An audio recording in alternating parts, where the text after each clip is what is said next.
రేపు ఢిల్లీలో all party meeting నిర్వహణపై విపక్షాలు కేంద్రానికి లేఖ రాశాయి.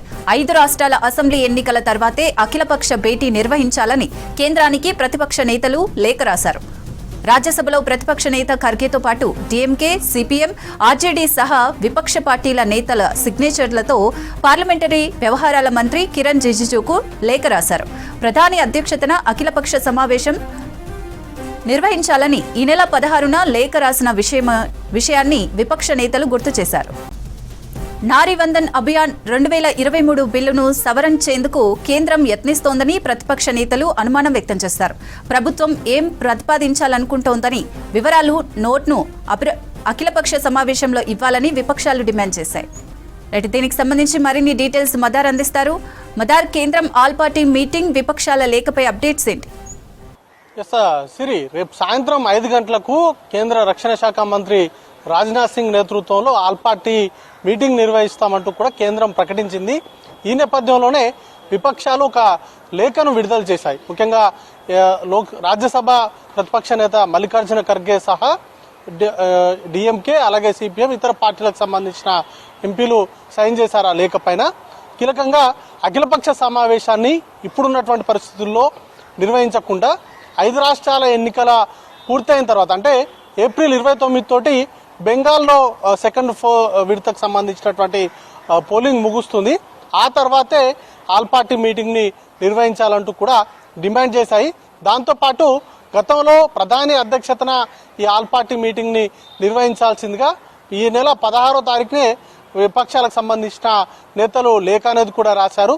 దాన్ని పరిగణలోకి తీసుకొని ఆల్ పార్టీ మీటింగ్ నిర్వహణకు సంబంధించి తేదీని మార్చాల్సింది. దాంతోపాటు కొత్తగా తీసుకొచ్చేటువంటి సవరణలకు సంబంధించి, ముఖ్యంగా నారీ వందన్ అభియాన్ 2023 బిల్లుకు సంబంధించి కేంద్ర ప్రభుత్వం ఏం చేయదలుచుకుంటుంది, ఎట్లాంటి ప్రతిపాదనలతోటి దాంట్లో మార్పులు చేయదలుచుకున్నారనే దానిపైన పూర్తి స్థాయిలో ఆల్ పార్టీ మీటింగ్లో ఒక నోటుగా విడుదల చేయాలంటూ కూడా విపక్షాలు డిమాండ్ చేస్తూ ఉన్నాయి. కీలకంగా 2 బిల్లులకు సంబంధించి కేంద్ర ప్రభుత్వం కీలకంగా ముందడుగు వేసేటువంటి అవకాశం ఉంది. దాంట్లో ప్రధానంగా నారీ వందన్ అభియాన్కు సంబంధించి ఆ బిల్లుకు మార్పులతో పాటు డీలిమిటేషన్కు సంబంధించినటువంటి అంశాన్ని కూడా సభలో తీసుకొచ్చేందుకు కేంద్ర ప్రభుత్వం కసరత్తు చేస్తూ ఉంది. దానికి సంబంధించే ప్రస్తుతం ఆన్గోయింగ్ సెషన్కి సంబంధించి ఈ సెషన్ను పొడిగించైనా ఆ బిల్లులను తీసుకొచ్చి ఆమోదింపజేసుకోవాలని కేంద్ర ప్రభుత్వం భావిస్తూ ఉంది. దానిలో భాగంగానే గత కొంతకాలంగా కసరత్తు చేస్తూ ఉంది. ఇటు విపక్ష పార్టీలకు సంబంధించినటువంటి నేతలతోటి మాట్లాడారు. ఎందుకంటే ఈ బిల్లులకు సంబంధించి రాజ్యాంగ సవరణలు అవి కేంద్ర ప్రభుత్వం ప్రవేశపెట్టేటివి ఆల్రెడీ బిల్లులు అయ్యాయి. వాటిని సవరణ చేస్తున్నారు కాబట్టి ఖచ్చితంగా రాజ్యాంగ సవరణకు 2/3 మెజార్టీ అనేది కూడా కావాల్సి ఉంది. రాజ్యసభలో ప్రస్తుతం ఎన్డీఏకి 2/3 మెజార్టీ ఉంది. కానీ లోక్సభలో ఈ బిల్లులు పాస్ కావాలంటే, రాజ్యాంగ సవరణలు పాస్ కావాలంటే ఖచ్చితంగా విపక్షాల మద్దతు అనేది కూడా చాలా క్రూషియల్.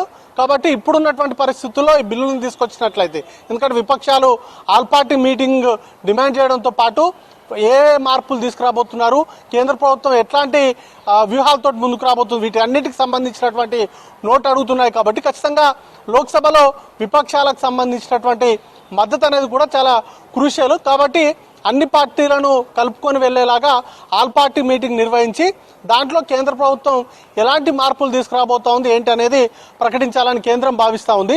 అయితే దానికి సంబంధించి 5 రాష్ట్రాల ఎన్నికలు ముగిసిన తర్వాత ఈ ఆల్ పార్టీ మీటింగ్ నిర్వహించాలంటూ కూడా విపక్షాలు డిమాండ్ చేస్తున్నాయి. సో చూడాల్సి ఉంటుంది. రేపు కేంద్ర ప్రభుత్వం ఇప్పటికే ఒక డిసిషన్ కూడా తీసుకుంది. ఇప్పటికే అన్ని పార్టీలకు కూడా ఆహ్వానాలు అనేది కూడా పంపించింది. అయితే విపక్షాలు రాసినటువంటి లేఖకు సంబంధించి పార్లమెంటరీ వ్యవహారాల శాఖ మంత్రి కిరణ్ రిజిజు ఎలా స్పందిస్తారు, రేపు అనుకున్నట్టుగానే కేంద్రం ఆల్ పార్టీ మీటింగ్ నిర్వహిస్తుందా, లేకపోతే విపక్షాలు డిమాండ్ చేసినట్టుగా దాన్ని పోస్ట్ పోన్ చేస్తుందా అనే దానిపైన క్లారిటీ అనేది రావాల్సి ఉంది. దాంతోపాటు ఒకవేళ రేపే ఆల్ పార్టీ మీటింగ్ కనుక నిర్వహించినట్లయితే విపక్షాలన్నీ హాజరవుతాయా లేదా అనేది కూడా చూడాల్సి ఉంటుంది. అయితే లాస్ట్ టైం నారీ వందన్ అభియాన్ బిల్లును తీసుకొచ్చినటువంటి సందర్భంలో అన్ని పార్టీలు కూడా ఆ బిల్లులకు మద్దతు అనేది కూడా తెలిపినటువంటి పరిస్థితి ఉంది. కాబట్టి ఇప్పుడు ఉన్నటువంటి పరిస్థితుల్లో ఈ రెండు బిల్లులు కూడా చాలా క్రూషియల్ బిల్స్. వీటిని విపక్షాలు కూడా స్వాగతిస్తున్నాయి. సాధ్యమైనంత త్వరగా ఇంప్లిమెంట్ చేయాలంటూ కూడా లాస్ట్ టైమే డిమాండ్ చేసినప్పటికీ ఇప్పుడు 5 రాష్ట్రాలకు సంబంధించినటువంటి ఎన్నికల కొన్ని పార్టీలు బిజీగా ఉన్నాయి. కాబట్టి ఖచ్చితంగా ఆల్ పార్టీ మీటింగ్ని పొడిగించాలనేటువంటి డిమాండ్ అయితే కేంద్ర ప్రభుత్వం ముందు ఉంచాయి. అయితే కేంద్రం కూడా ఇప్పుడున్నటువంటి ఆన్గోయింగ్ సెషన్లోనే పొడిగించి బిల్స్ని తీసుకొస్తాయా, లేకపోతే ఈ రెండు బిల్లుల కోసం సపరేట్గా సెషన్ నిర్వహిస్తారనే దానిపైన కూడా క్లారిటీ రావాల్సి ఉంది.